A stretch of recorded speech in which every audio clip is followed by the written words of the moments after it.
So good afternoon, good morning, everyone. I know you're calling from all over the United States. I'm really excited to see that Canada is really well represented today. So thank you for that, Canada in the house. I'm super excited to be here. My name is Heidi Solomon, and I am the founder and CEO of Girls Who Sell. And of course, trying to get more women into sales is something that I'm passionate about. I think about when I wake up in the morning, and it's the last thing I think about when I go to bed at night. And it's going to take a village. I'm super excited to have three rock star panelists with us today, and I'm actually going to allow them to do their own introductions. But in today's session, we're going to have a really honest, epic conversation about, about how to get more women into sales, maybe perhaps what are some of the barriers, how do we work together to ensure that there's a culture shift and that we can ensure that we create a safe environment for women as they work their way up the sales leadership career ladder, and just a lot of other really exciting topics that I'm looking forward to covering. So without further ado, I'm just going to kick it off. Cynthia Barnes, thank you so much for joining us. Why don't you do a quick introduction, and then I'll turn it over to Sarah and then to Katie. Wonderful. Thank you so much. Thank you so much, Heidi. I am Cynthia Barnes, founder and CEO of the National Association of Women Sales Professionals. We are a member-based organization of women who sell B2B services in male-dominated industries. We provide our members with two things. Number one is access to companies who are laser-focused on hiring, attracting, developing, and retaining them. And number two, training created by women for women to reach the top 1%. Heidi, I couldn't be more thrilled to be here with you, Sarah, and Katie. Katie, yes, I either need more coffee or more sleep. I'm not sure which, but I'm excited to be here. Thank you for having me. You are welcome. I appreciate you taking the time. Sarah? Thanks, Heidi. So happy to be here as well. My name is Sarah Power. I am currently a client director at Gartner, which is a research and advisory firm. I've spent the last 17 years of my career in sales, specifically tech sales, which is very male dominated. But I've been able to navigate and make an amazing career for myself, and I love it so much. And I'm happy to share my point of view and help make some changes, because there's definitely some work to be done here. So happy to be here with my fellow panelists as well. Thank you, Sarah. And Katie? Yeah. Hey, everyone. My name is Katie Ray. I'm the Community Events and Engagement Manager over at Sales Hacker. We are a B2B sales community, really reaching about 16,000 members at this point. We're so excited to provide the absolute best content for you, best discussions, relationships, you name it. And yeah, I'm really excited to be here. I've shared some interesting experiences in my time, from IT recruitment to software to network infrastructure to now here. So I'm excited to share some of those experiences with all of you. Awesome. Thank you so much, Katie, for being here. So before we get started, I just wanted to level set on some stats. So today, when you look at women in B2B sales, 35% is the percent of women who are in B2B to sales today. And to just put that in context, there's likely in the US almost 3 million people in total who represent the B2B sales community. So 35% is a pretty small percentage. But when you overlay women in B2B sales leadership, it drops to about 19%. And then you look at different industry sectors, and I know all three of our panelists will be able to address this, like technology sales as an example. It drops down to 12%. And then when you overlay diverse communities like women of color, the numbers drop into the single digits. And so it's even more dismal. But what's interesting is that women are actually better at sales than their male counterparts. So just a few stats around that.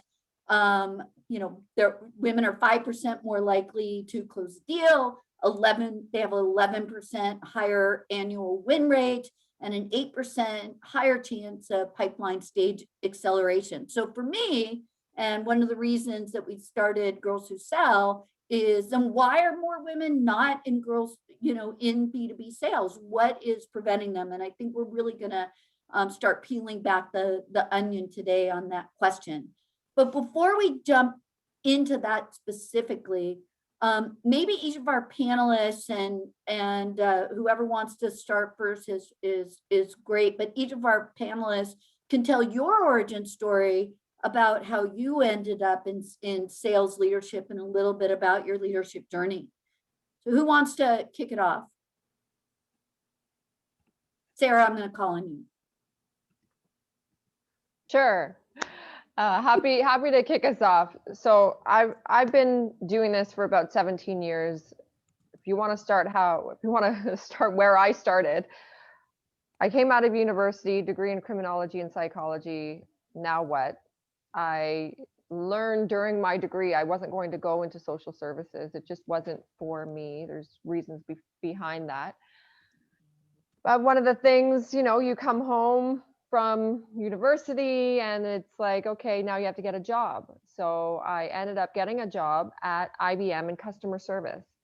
I had no idea. I was like 21 at the time. I had no idea what I really wanted to do. I didn't have those goals. And I remember a conversation I had with my manager probably 2 years in to my customer service inbound call center.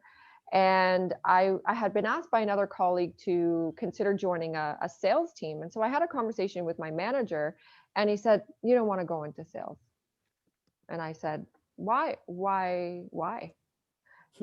Sales is too hard. It's sink or swim. You don't need that kind of pressure. And me being who I am, don't tell me that I can't do something. You took that as a personal challenge. It was a personal so guess challenge. What I'm going to do.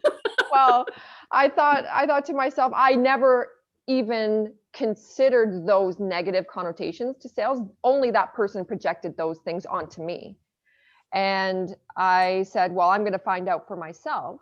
And I joined this team and then I've never left. And so my career went from, just exploring what sales was in an IT company. And then it turns out, Heidi, your stats are amazing. Women are great at sales. And so I was able to really find a career that I loved. I didn't necessarily love technology itself, but I loved what I was doing. And I loved the conversations I was having. I loved the fact that I would be meeting people, different people all the time, having to build rapport with them, building really good relationships. And then I took that with me in my career. Obviously learned technology and the product set and services at the time, and was competent at that. And I just was able to progress and really succeed. And now to be the top of the individual contributor role. It's amazing, this journey that I've been on, and I had a great time doing it. So I think we learned something very interesting about you, and maybe that's sort of the sales personality, but don't tell Sarah she can't do something, right? Because well, let me make my own decision. Yeah.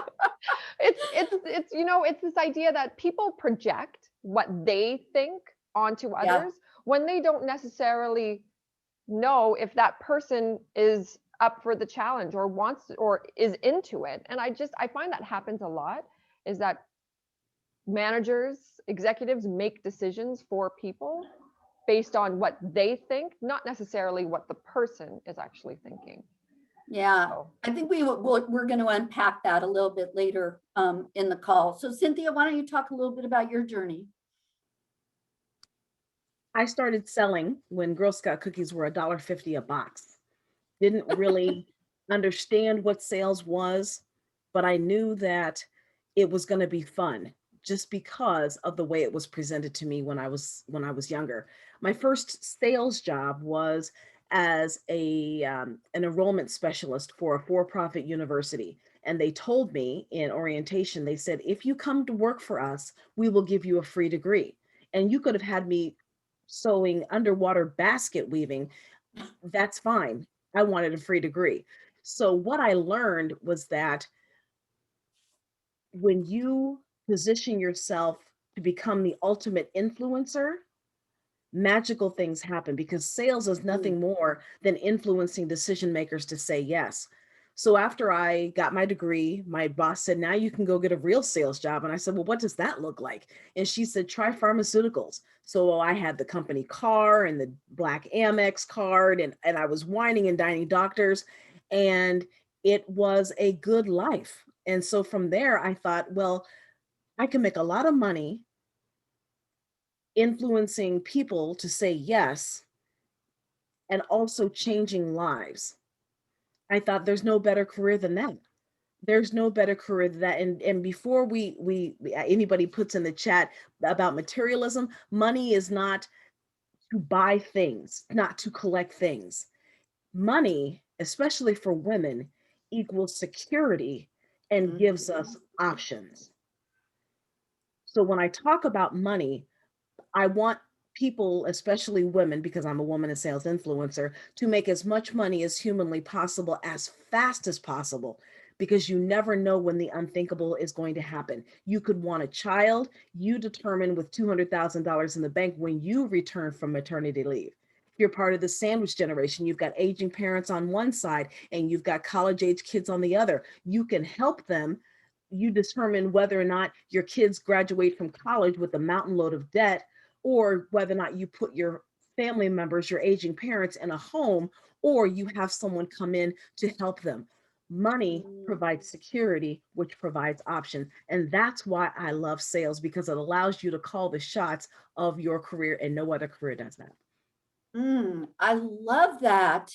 Amen. And yeah, financial freedom, super, super important. And then Katie, just how about you? Well, I don't have a fancy spiel like that. I'm unfortunately nowhere near as tenured as these amazing women are, and have a fraction of the experiences, but I'll get there. But I went to school actually on a equestrian scholarship to go ride horses and compete on their team, and I had no idea what I wanted to do, so I just jumped into journalism because I was always really curious about why people do what they do. And I realized whenever I went into recruitment that it was everything that I ever wanted it to be, in the sense of I was able to ask people why as much as I wanted to.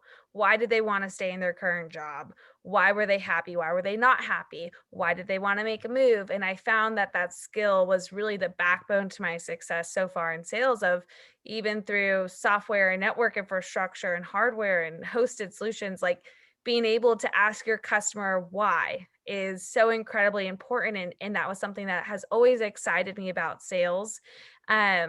And even more so in this new journey for me, understanding community and product marketing, and doing a little bit more on the marketing side, I'm still constantly asking my members why. Why are they excited? Why do they want to be here? Why do they want to learn something?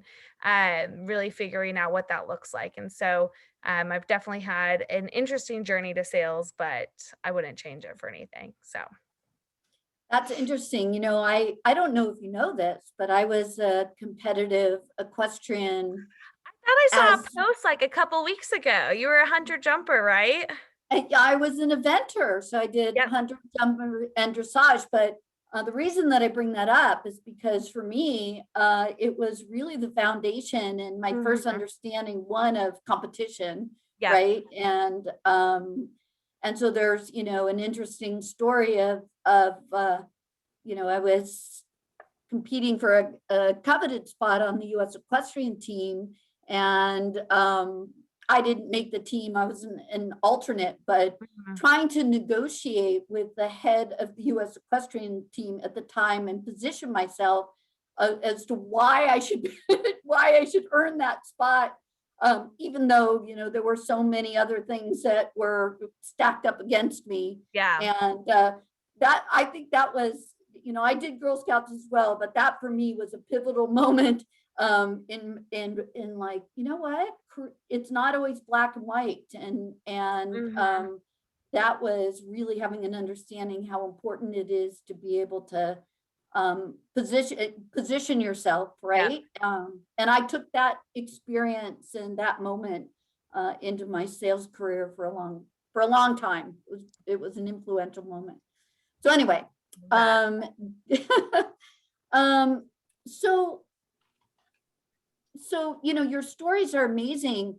I guess, you know, from your perspective, then what, you know, why do you think there are not more women in sales? And listen, we're a small group today, so if anybody in the you know, in our audience wants to unmute and jump in and share your perspective, feel free to do that as well. But you know, what, you know, Sarah, you spoke of, you know, misperception or projecting a negative image on sales.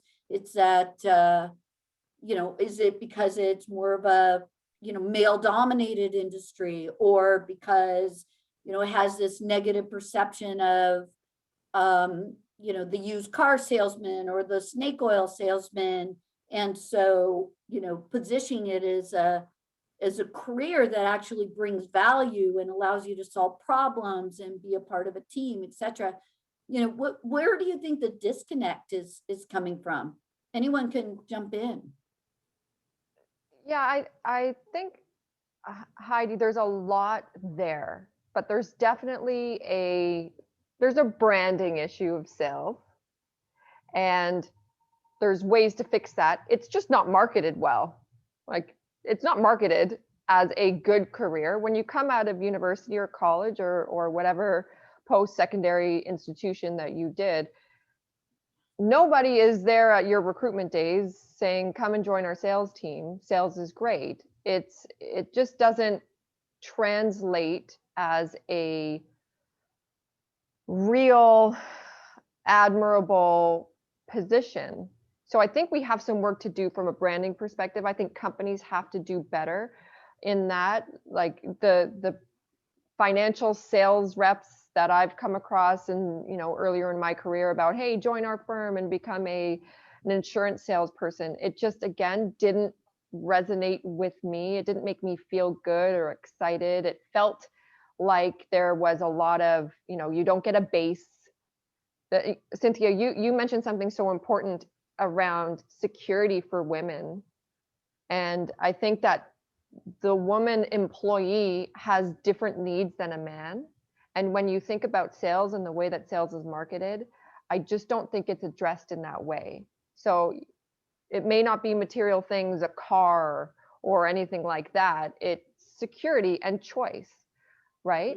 It's also the idea that sales is a fulfilling career, but it's not positioned that way. It's positioned as being sink or swim. You're going to get fired if you don't make your quota.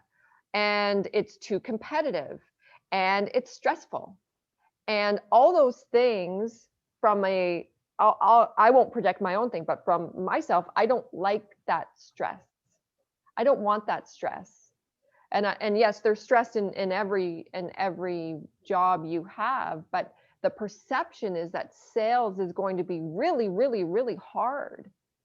And I think that we have to start changing that. Like, yes, there are going to be times in your sales journey, or you're working on a big deal or something like that, where there is a lot of pressure, but that's a fraction of what sales really offers. So I think there's a real opportunity here to start to really change that negativity into, that's a fraction, and there's so much more positivity there. So bottom line, short answer, branding issue for me. Branding but that issue, can be changed. and thinking that it's a commission only job and not really understanding the types of opportunities that are available, the breadth of jobs that are available. Yes. It's not necessarily just a, you know, briefcase carrying, you know, travel type of opportunity. Katie, you've proven that. That's right. You've worked your way up in the ranks and have gone, you know, into so many different directions, you know, just starting with sales, right? And Yeah, and I think that women, in general, tend to be fearful of that commission only type structure of, Yeah. I'm not going to have that financial freedom, and I'm not going to be able to succeed and take care of myself. Katie, have you heard that? I mean, you are, sort of represent here a little bit of the younger millennial generation. Yes, So yes. what are your thoughts from your perspective Yeah. in terms of the way sales is positioned? So I actually would have to disagree with Sarah only on the fact, or mostly on the fact that sales may not be as represented in universities. I graduated Baylor semester early in 2015, and then I'm in grad school right now. And what I've seen in both of them is that Baylor has an amazing sales program, and that way. you can actually get a degree like in professional selling. And they do like big conferences and Wow. competitions and scholarships. And I've seen companies, you can actually go in and sponsor events and then basically like get your first pick from that program of who you want your new employees and new SDRs to be. And a lot of times those sellers actually go straight into like an inside role instead of an SDR, BDR, because they've already kind of done the practices. And UTD also has a good one. Jason put Oregon State has a good one as well. So, but I also think that's only been really the past 3 or 4 years. So it's a fairly new concept, and it's not nationally really a thing yet. So I think it's something to keep in mind. For me, I never knew that it was an option. I think it's really because if you think back to going to school and you think about what you did, what you wanted to do when you were growing up, for me, I saw 2 paths because I saw what my parents did, and I saw education and I saw real estate. And I have experienced both in my lifetime, and I'm not good at both. The Lord did not give me patience for either of them. And so, very, very short 10 years. But I think that's something to consider is like what Sarah's saying is how much exposure are we giving students who are in business schools to what sales can really mean, and especially now with like this idea of sales and sales ops and the different levels inside of sales. I also think there's too many large companies that are not doing justice in creating an environment where people want to work. So I can think off of the top of my head, I won't say the company names, but some very large companies, and they provide incredibly important software to help protect information, hardware, all sorts of stuff, who are known for having 200 employee layoffs a year. So like that's just what going into that company, like there's a very large chance you may get laid off. And so that's incredibly challenging, right? Of do I want to go work for them? Is this just what we see in sales? And similarly, I remember right out of college, one of the interviews I had, I went to a super cool company. I had some guy friends that work there, and I was like, they're fun. Like, I would love it.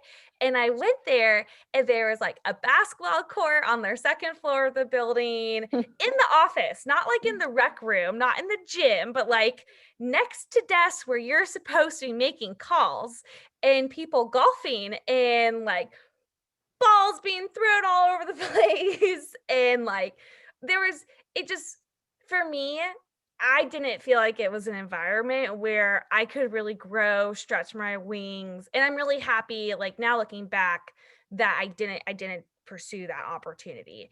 And so I think like really painting a picture of the amazing opportunities, but then also like how positive sales can be and what it can do for your career is just so incredibly important, because it's hard. And whenever you think of like, just like anything in sales, if you think about what your buyer wants and like really understanding what's important to them, our recruiters, our chief people officers, our head of HR, they need to be thinking about who are we wanting to bring in, what's important to these people. And if we're wanting to bring in more women, more people of color, how are we going to create a safe space? How do we take the culture that we have now And can we make those changes? How do we implement those changes? And what do we do to make sure that this like really takes root and really flourishes to create that type of environment where people want to come, want to be involved? And so I think there's a lot of work that needs to be done in all the best ways. Yeah, I mean, I agree. I agree. And I do think that, sales certificates, and Lauren was saying that there's a sales certificate now at her college, but it isn't well marketed. Cynthia mentioned in the chat, there's, 29 colleges right now that have formal sales programs, but that 29 out of, I don't know how many colleges there are in the US, Thousands, but I'm sure. thousands, Yeah. thousands.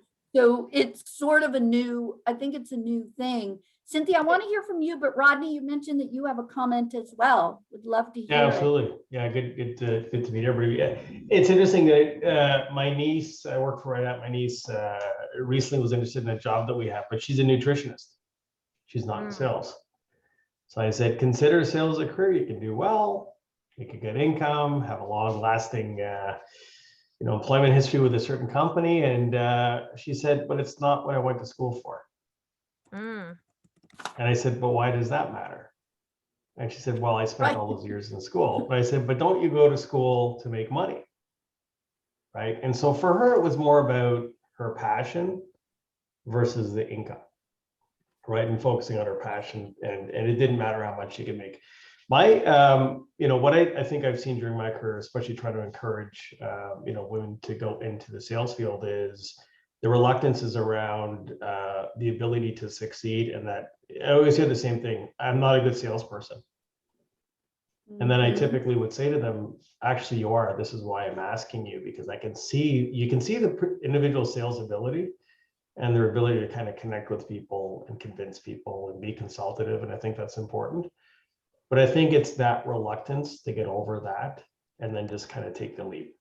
And so I think you'd see more people get into the field if they understood that it's not as technical complex as you think. And Sarah and I worked together in the past, and you don't have to be overly technical to get into sales. They have technical people around you that will help with the sale. You just have to be the person. A lot more. Exactly. Engineers Or get not. paid a lot more to be technical.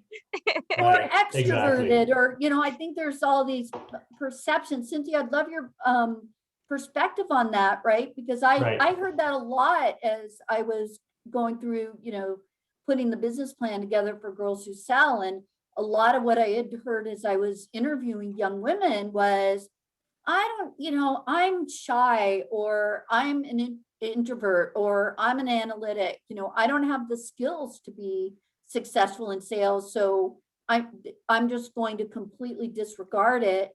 I don't know if it's a confidence factor. So what are your thoughts on that, Cynthia? Because I actually think those are a young woman's superpowers. Like, how do we take those skills and be able to turn that and their, innate skill set into an ability to be successful in sales? So it doesn't have anything to do with confidence, because the majority of women that I talk to are confident as heck. They are secure within themselves. There may be a mismatch in sales as it's presented, like what Sarah said. And if I'm a woman coming into sales, my ability to see myself in that role. So when I started in AWSP, I had a hypothesis. I said, in a world where traditional sales approaches were created by men for men at a time when men made up the entire sales force, and again, nothing wrong with those, because I, Sarah, and a lot of my colleagues, Heidi, got to the top 1% with those sales approaches. I wanted to know how much faster could women reach the top 1% if we had sales approaches that took into account the unique challenges we face while amplifying our innate strengths.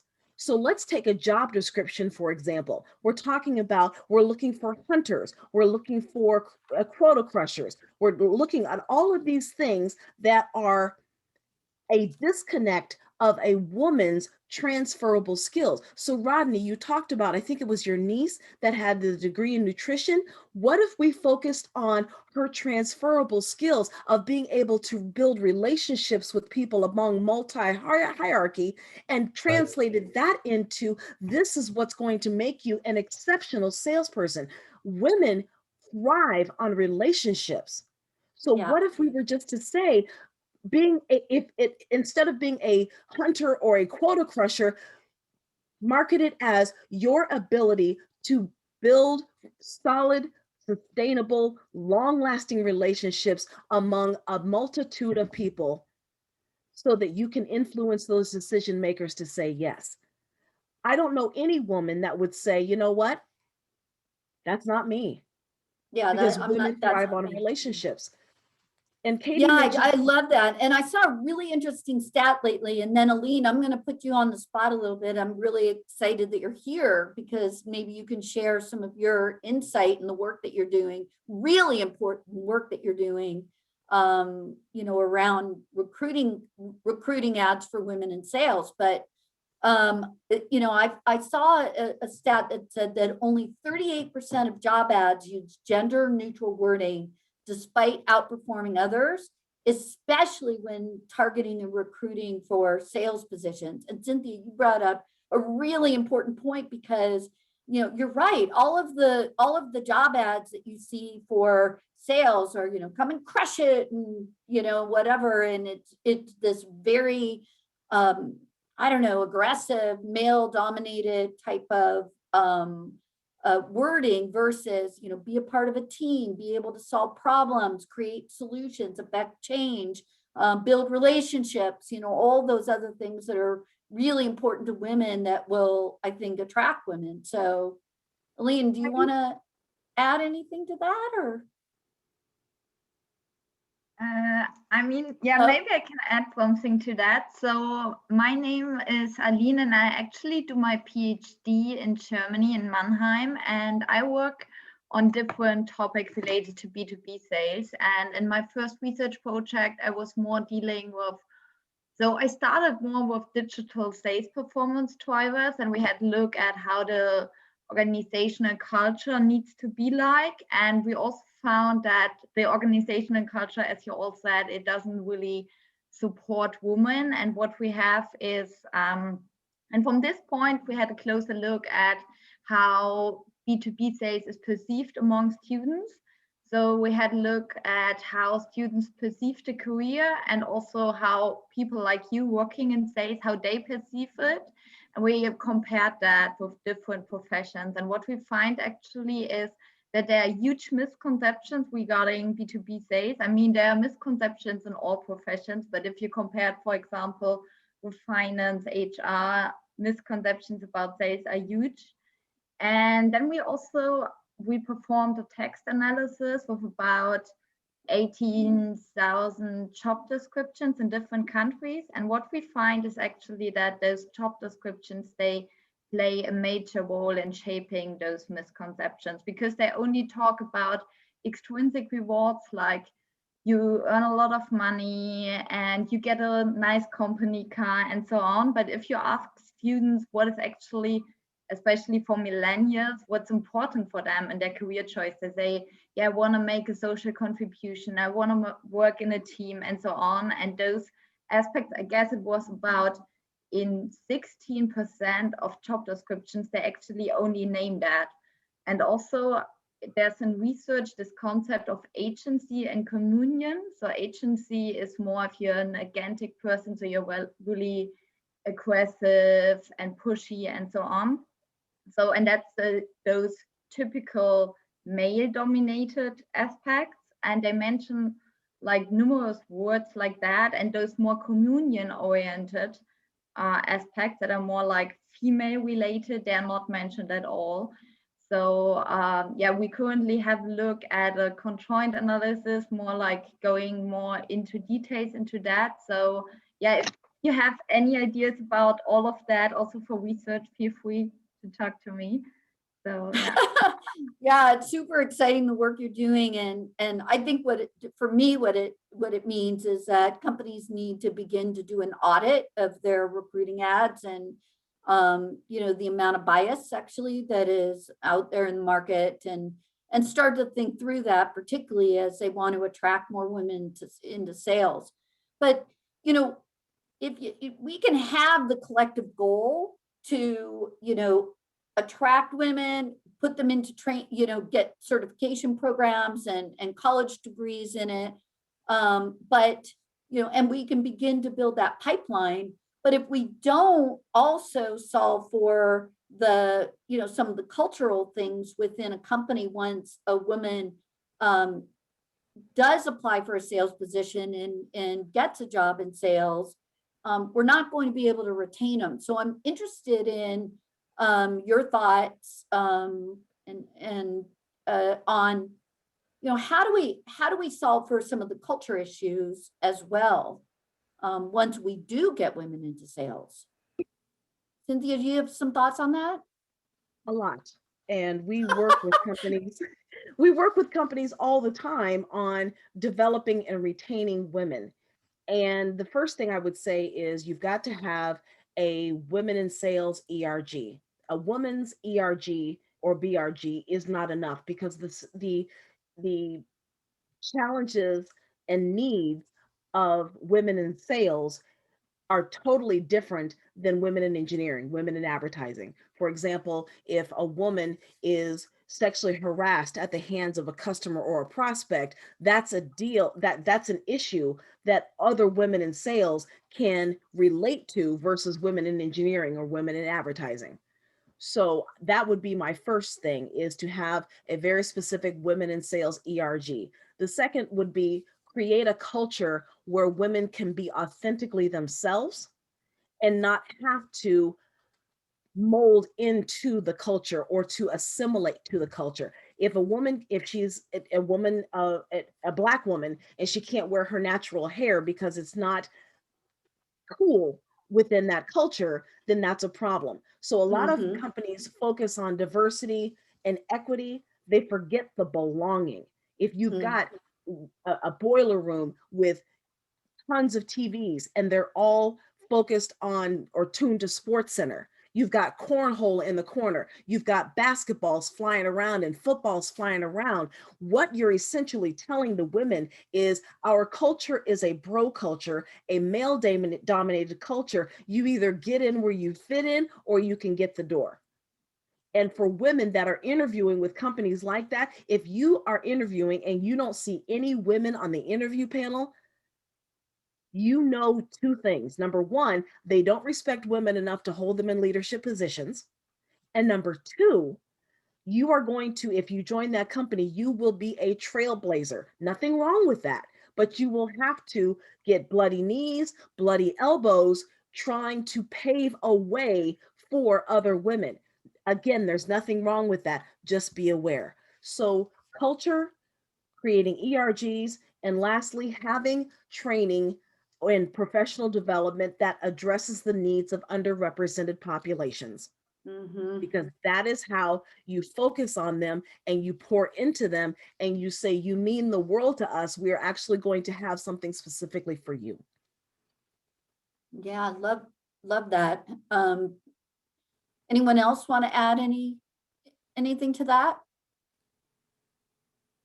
Just a quick comment from the culture aspect, right? I think it's important that as women kind of enter any sales organization, right, that they start setting the pace for the culture as well, right? And very quickly, I think the more women that have joined our sales force, they've actually changed the tone of how we do business. When I say that, being more understanding, kinder, gentler, a more calm environment. So I think Sarah said it best when she was talking about lots of stress in the sales world. And one of my reps reminded me the other day, she said, you can have the stress and still be calm, right? And so having that balance is important.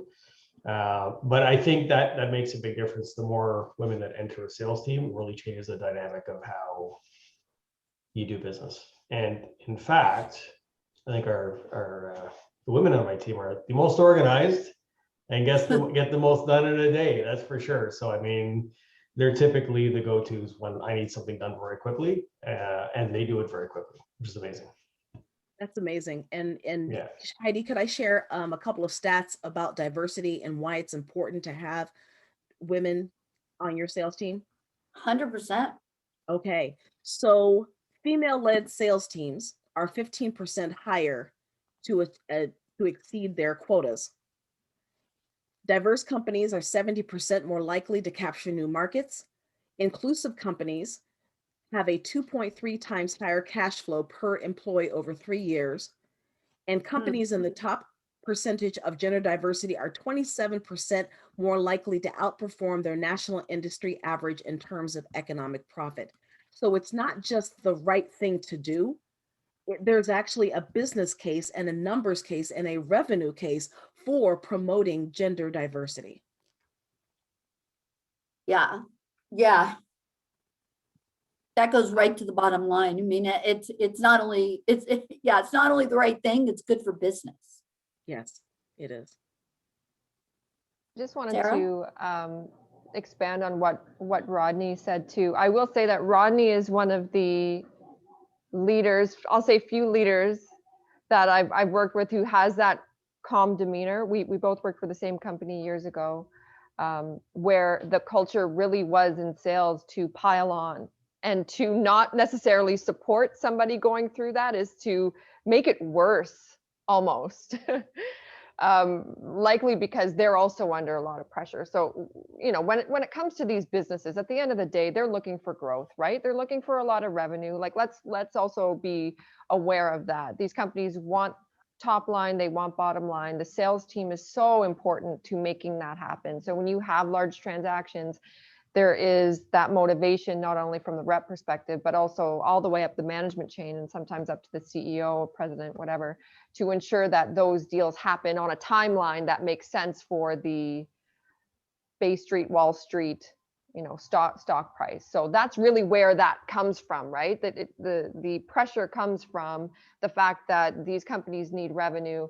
When you're dealing with multi-million dollar transactions, they're so important and everybody's on edge and everybody wants to get it done and so on. But I think there's a better way to at least deal with it and make it a really good, inclusive, supportive environment without that pile on. And I agree with changing some of the ways in which sales is marketed to people, whereby it's no longer about that cash reward. It's about, hey, you're going to come and you're going to have a really good time, and you are going to be a part of something that's really impactful to the success of this company. But it's never marketed that way, right? It's always like, come, you know, meet your quota. Yeah, come and kill. You said it best, right, Heidi? So Yeah. I think that there's the business case there, like Cynthia said.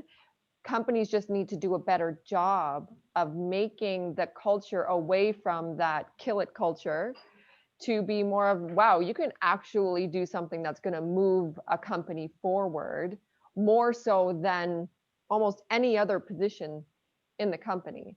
Not to diminish a role, an operations role, but at the same time, the operations role is a lot of keep the lights on.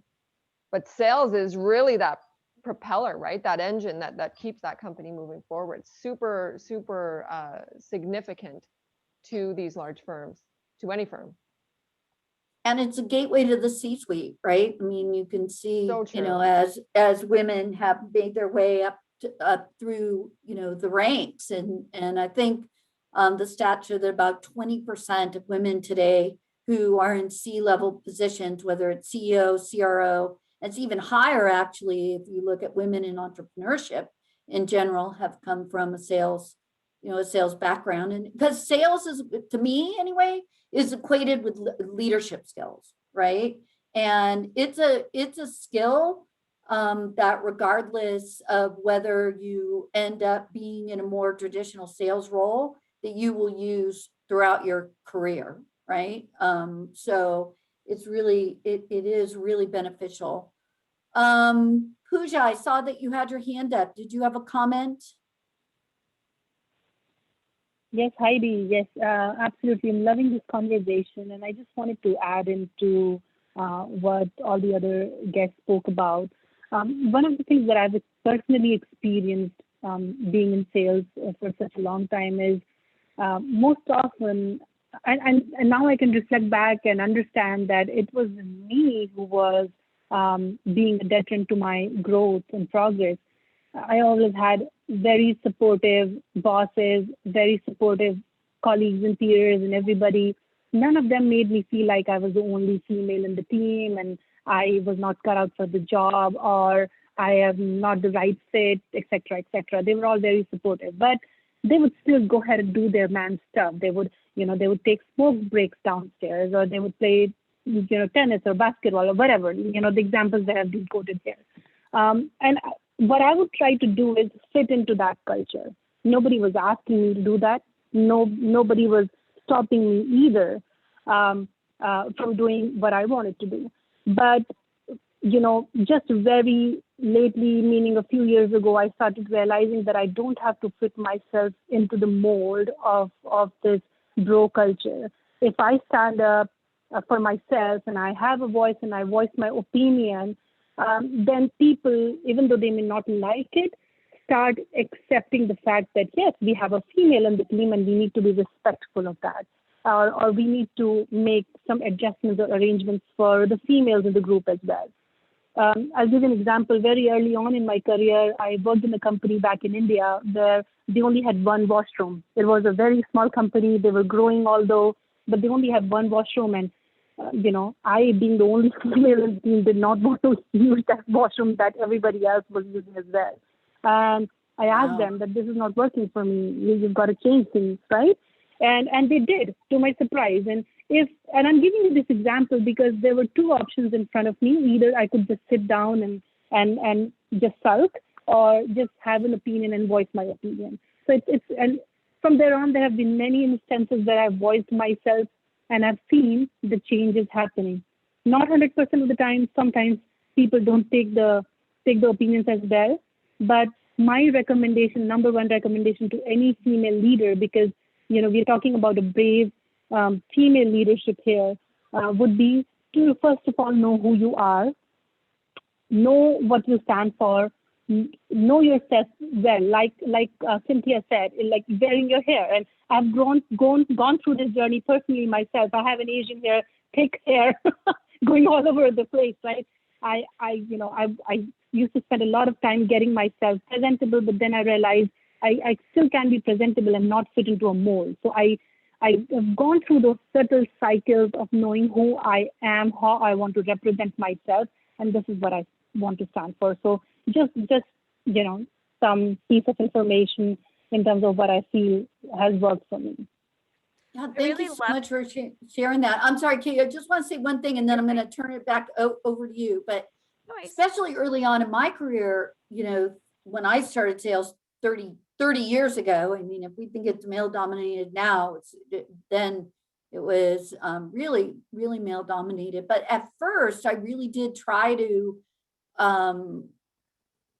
modify my personality and tried to emulate the men in the room and be a little more aggressive and try to really, be a part of that bro kind of culture. And what I realized for me is that it didn't work because it was inauthentic. I could not be my authentic self. And so when I was trying to be that way, I was less successful in my ability to actually close deals and be successful in sales. And when I embraced my femininity and just really got in touch with who I am and my strengths, and I don't know, I this whole thing of putting the money first and going and closing and making lots of money, I realized that prospects smell that from a mile away, right? If you are all about just shoving or selling a widget, whether it's the right widget for your client or not, or a service, even, if it's not the right solution for your client, that's for me inauthentic. And I never put making money first. For me, it was most important to be sure that I solve client problems and that I put together solutions that are going to be able to move the needle in their business. And then the money, if you do that and you come from an authentic place and sell with heart, then the money will follow, right? Naturally follow. So anyway, I just think it's important not to, you know, as women, we should leverage our strengths as women, not try to be men. So Katie, I don't know if that took you in a completely different direction, but I'm really interested in what you had to say. Yeah, the one thing I think is really important, well, two things. One is whether you are an incredibly feminine woman or not, you have so many amazing skill sets. And so what may look like a woman's skill set for one may not look like that for another. So it's really important to remember that if you're just being yourself, like the good will come from that. And don't be discouraged because you may not get your nails done all the time or do certain things, right? Like it's really important to remember that, like, you are made exactly as you are supposed to be made, and you have so many skills and abilities to really encourage other people. And if there's someone, you know, if you're struggling with one thing, likelihood is others are too. So be willing to be brave. And the second thing is really, you don't have to be a sales leader to enact change. I want, like, if for me, that is one of the biggest takeaways I think ever, is just, you don't have to have a C title. You don't have to be a head of a department, director. Like, you can make amazing change exactly where you are by being yourself, encouraging those around you to be authentic and real and have those relationships and have those conversations and be willing to encourage feedback and be willing to take feedback and turn it into a positive opportunity. Like, your success, I'm a big believer, is really dependent on how you look at opportunities and whether you decide to take a green light and say, heck yeah, I'm going to jump on this full force, or take a red light. And so if you haven't read Green Lights by Matthew McConaughey, I'd highly encourage you to read it. I'm a big fan. That's where I get a lot of my motivation. But like, don't wait until you're a C-suite exec to make this change, because you're probably not going to last at the company if that's the case. You need to be responsible of your change and your growth. Own it. Bam! Just kidding. Bam, own it. All right, we have 5 minutes. I could sit and talk about this all day, but with the last 5 minutes, I'm going to turn it over to each of our panelists. And, you know, if you have a nugget of wisdom or just, you know, something more that you want to share, you know, I would, or a resource, Katie, like you shared, you know, that you think would be great for our listeners to hear, please share. So Sarah, well, I'll start with you. Well, I just wanted to make one comment, Heidi. Sure. Sorry, just listen, my words of advice: keep close to Heidi, Cynthia, everybody on here, connect with them. Like, let's stay connected, and I think together we can really enact that change. One comment just around the basketball games and all of that, just before we go. Previous firm, big on tickets, football, baseball, basketball, hockey, whatever sports. Let's go and entertain our clients with these tickets after work. I cannot tell you, the later in my career, the more my clients were like, I just want to be home with my kids and my wife or my husband or my partner. And I think what's happening is that again, there's a movement toward this new sales culture. And I just wanted to highlight that I think that old school culture of always having to go and entertain and drink and hang out with the bros is fading away, especially in my type of selling. I'm finding that the higher you go in the C-suite as your client, the more they're like, give me something else. Can we have a double with my partner, versus always having to go to a game? Like, It's just, I think everything else is changing. So it's a really positive sign that women don't have to use their time to go to a basketball game that they don't care about, or may not, maybe they do, maybe they don't, depending on the person. But anyway, I just wanted to highlight that. I think we need another session to unpack that too, because I think that is a cultural thing. And, Yeah. you know, listen, I remember plenty of, you know, after work dinners where I was taking clients out to dinners and in some cases put in some uncomfortable situation. And I want to end on a Right. super positive note, but I think I loved that, seeing that cultural shift and respecting, you know, those boundaries, that you don't always need to be doing that to be able to close a deal, right? I think, you know, creating the right solution for your client is more important than taking them to a basketball game. Just my 2 cents. But Cynthia? I would have to say in my parting thoughts that sales is the absolute best career out there because it lets you call the shots. If you want a say over your career, then sales is the best one for it. Yes, there's a lot of money to be made. However, there's also leadership. There's also influence. And sales, and I will say it again, sales is nothing more than influencing decision makers to say yes. So whether we're talking about internal customers or external customers, or my 8-year-old niece who wants to go rock climbing, it's about her influencing me to take her or me influencing her to not go.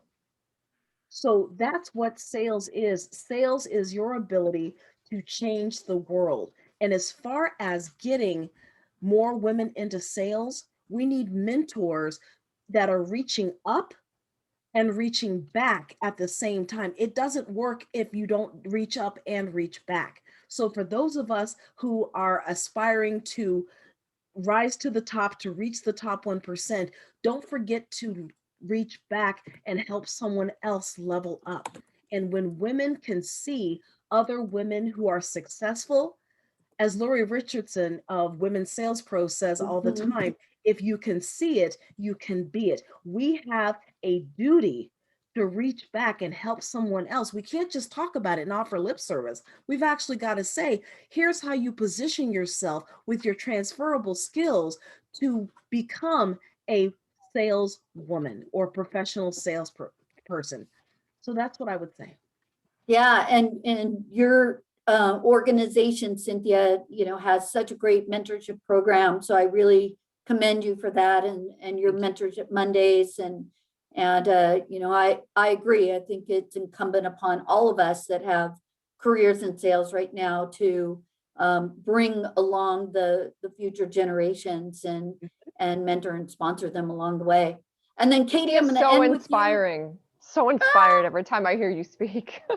And Katie, I'm going to end with you. How do we need, you know, more young women in sales. So what's your nugget of advice?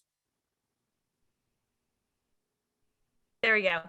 One of the things we had talked about in the prep call was that there's so much more space than just for the one woman in leadership. So instead of creating this competition of fighting for that one space, let's really figure out how to work together to create more space for women in all avenues. And I really think it, like I said earlier, if we just are just genuine and if we just really care about people, like it makes such a world of difference. And yeah, I think if you just are yourself and you care about others, I think that's really going to be where the change starts.